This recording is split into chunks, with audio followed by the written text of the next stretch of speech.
अस्सलामुअलैकुम दोस्तों, अज की वीडियो में थोड़े नाल शेयर कर रहे हैं 8556 की टैसटिंग जदों हो रही सी फार्म ते असी विजिट किया सी। मैं खुद इनू टैसट कर रही हाँ।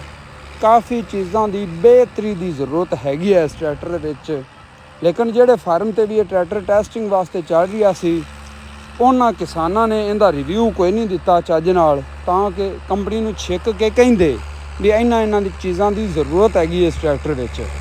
जिमें कि 4 व्हील ट्रैक्टर है, इनके फ्रंट टायरों के उत्ते मरगाड़ देने चाहिए सी।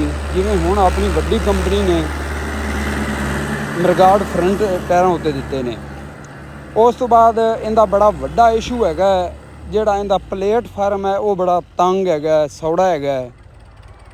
कंपनी नूं इहदे ते कुछ काम करन दी ज़रूरत है, लेकिन इत्थे सूरत हाल ये है जिहड़े इन्हां दे फील्ड दे विच बंदे ने ना, ਜਿਹੜੇ इस ट्रैक्टर के पिछे जाके तो पुछना होंदा फार्म तू भी इस ट्रैक्टर के विच असीं की काम करिए। बदकिस्मती नाल वो बस मगर चक्कर लगा के ते हट जाते ने, कोई नहीं पुछदे इन्हां तू ते ना ही कंपनी नूं जाके राय देंदे ने। उन्होंने सिर्फ अपनी जिहड़ी पे हैगी है, अपनी जिहड़ी तनख्वाह हैगी, अपनी जिहड़ी नौकरी है वो पूरी करनी हुंदी है। वो जनाब उन्हां नूं कोई नहीं हैगा कि वो इस ट्रैक्टर के विच कोई बेहतरी चाहन और कंपनी नूं सपोर्ट करन, कंपनी नूं दस्सण कि इन्हां चीज़ों की किसानों नूं ज़रूरत हैगी तो ये चीज़ां जनाब अपने ट्रैक्टर विच करो।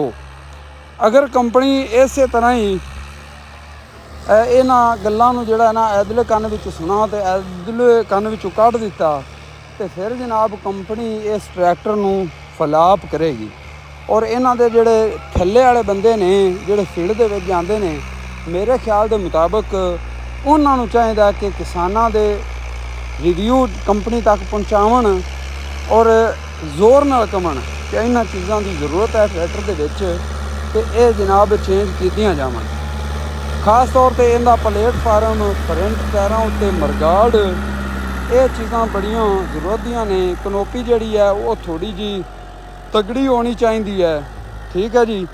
तो बाकी थोड़े सामने ही है किन्ना को दाबरी है या की मसला पेश आ रही है। जो मसला भी है वो जनाब किसानों को चाहिए दसना, अफीसरां नूं, ते वो जनाब अगे कंपनी नूं कहण।